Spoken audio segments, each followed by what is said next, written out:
Di dalam satu hadis Rasulullah Shallallahu Alaihi Wasallam pernah berkata, Al-ghazi fi sabilillah wal haj wal mu'tamir wafdullah. Orang-orang yang melakukan perjalanan jihad, orang-orang yang melakukan perjalanan haji dan umrah, mereka adalah tamu undangan Allah Subhanahu wa taala. Yang Allah Subhanahu wa taala panggil, kemudian ketika mereka berdoa, pasti doa mereka akan dikabulkan oleh Allah Subhanahu wa taala.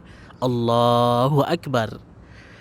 Bagaimana Rasulullah Shallallahu Alaihi Wasallam menjelaskan bahwasannya orang-orang tersebut adalah tamu pilihan Allah Subhanahu wa taala.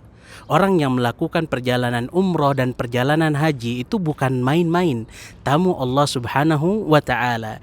Jika sekiranya kita mendapatkan undangan dari orang sekaliber Cristiano Ronaldo misalnya, kemudian kita pun memang ngefans dengan Cristiano Ronaldo, begitu bahagianya kita mendapatkan undangan tersebut, maka sebagai seorang mukmin, sebagai seorang muslim, tentunya ketika Rabbul Alamin, ketika Allah Subhanahu wa taala mengundang kita menjadi tamu-tamu Allah di dalam melaksanakan ibadah haji dan ibadah umrah, tentunya menjadikan kita begitu semangat di dalam melaksanakan ibadah haji dan ibadah umrah. Hadirin, di dalam hadis lainnya Rasulullah sallallahu alaihi wasallam pernah berkata, tabi'u bainal haji wal umrati fa innahuma yanfiyani adz-dzunuba wal faqr.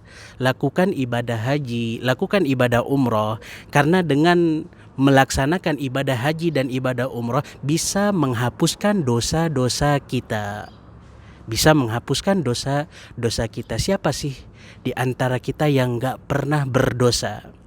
Siapa sih di antara kita yang mungkin hari-harinya itu gak lepas dari dosa? Semua dari kita pernah berdosa. Dan Allah Subhanahu wa ta'ala pun berkata bahwasanya ibadah umroh dan ibadah haji bisa menjadikan kita sebagai hamba-hamba Allah Subhanahu wa ta'ala yang kaya. Maka kesempatan emas bagi yang mungkin memiliki harta yang berlebih, sering-seringlah melaksanakan ibadah haji, sering-seringlah melaksanakan ibadah umroh. Di dua hadis yang tadi sudah dikatakan oleh Rasulullah Sallallahu Alaihi Wasallam, bagaimana orang yang melaksanakan perjalanan haji dan perjalanan umroh, mereka adalah tamu-tamu spesial undangan Allah Subhanahu Wa Taala. Ditambah lagi Allah Subhanahu wa ta'ala akan menghapuskan dosa-dosa kita. Ditambah lagi Allah Subhanahu wa ta'ala akan menjadikan kita hamba-hamba Allah Subhanahu wa ta'ala yang kaya. Di hadis-hadis tersebut ada kaidah emas bagi orang-orang yang ingin melaksanakan ibadah tertentu.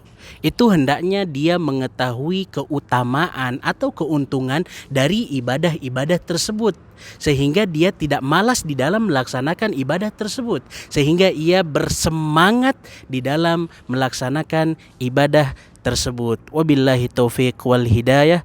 Aqulu qauli hadza wa astaghfirullah li wa lakum wa lisairil muslimin. Assalamualaikum warahmatullahi wabarakatuh.